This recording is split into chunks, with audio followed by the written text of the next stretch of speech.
Hello, I'm Olu, an economics teacher, and today we're going to go right back to the basics. So I'm going to assume you've never done economics and you've never done business studies. Stick around, you might like what I've got for you. So what I'm going to do right now is share my screen. Now we're going to go straight into exploring the Keynesian diagram. Now this is the way the Keynesian diagram looks, the LRAS, okay?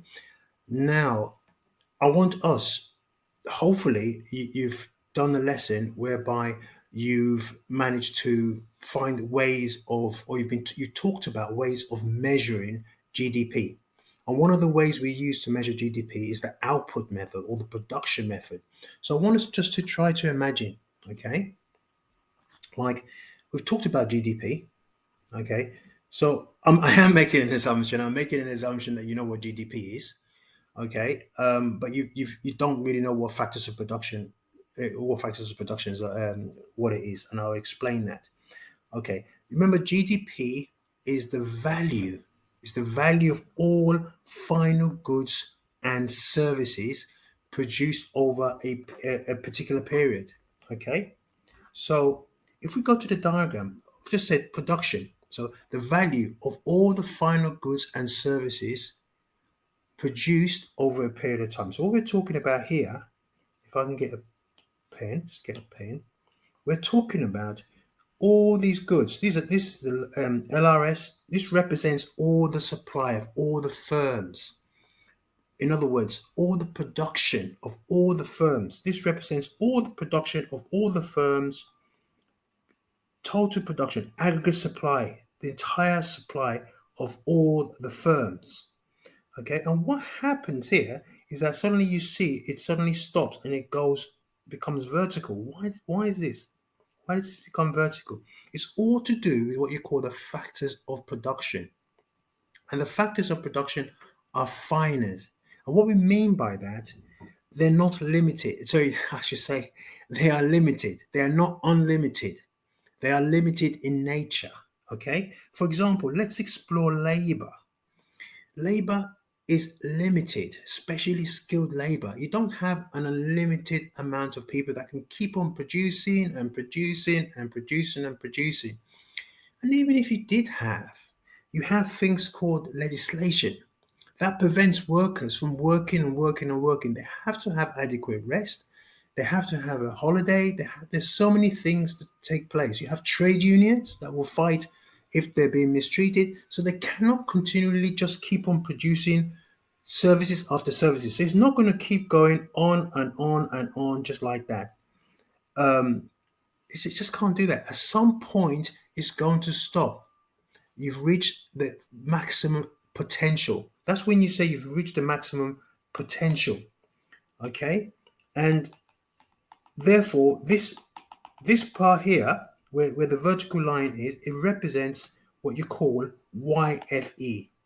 And we will explore that in a further video. But what YFE essentially means is full employment. In other words, everybody that wants a job, needs a job, is capable of working, is actually working. So basically, you've utilized all the available labor that you have.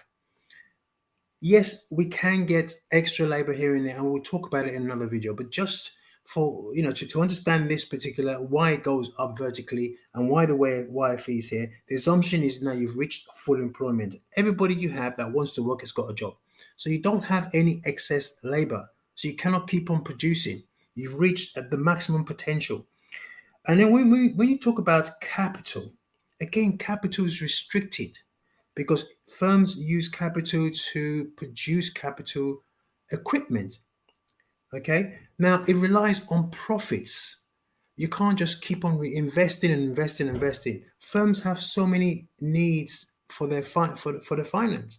They have to pay employees. They've got to do so many different things. They have a certain amount of money available to purchase capital equipment to make goods. Okay, so again, it's limited. The amount of machinery, the capital machinery, is going to be limited. It's very expensive. It's not finite. It's going to, I keep on saying it's not finite. It is finite. It's not infinite. That's why I should get it right. It's not infinite. Infinite simply means You can keep on getting it. It's finite, okay? It's limited, okay? And another thing again is land. And what do we mean by land? Land is like when you want to build buildings or factories or natural resources. Again, that is extremely limited. Think about it. You can't just decide, you want to build a factory and you're going to build a factory on this in this green area. You're going to destroy the green land. You have lots of regulations.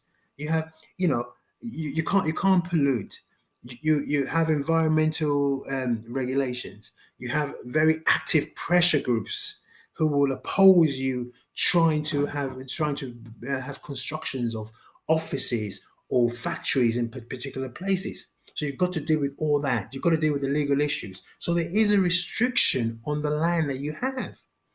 So you cannot just continually just stay somewhere and say, right, we want to produce loads and loads. We're going to just take away this, take away the green area, and we're going to put factories here, and we're just going to keep on producing and producing and producing. It's not possible. So every economy has a maximum, and that's why it goes up vertically. Okay, this is the maximum, and it's called the LRAS. And LRAS is the long run aggregate supply. So the takeaway here is that all this essentially represents all the final goods, the value of the final goods and services produced in an economy.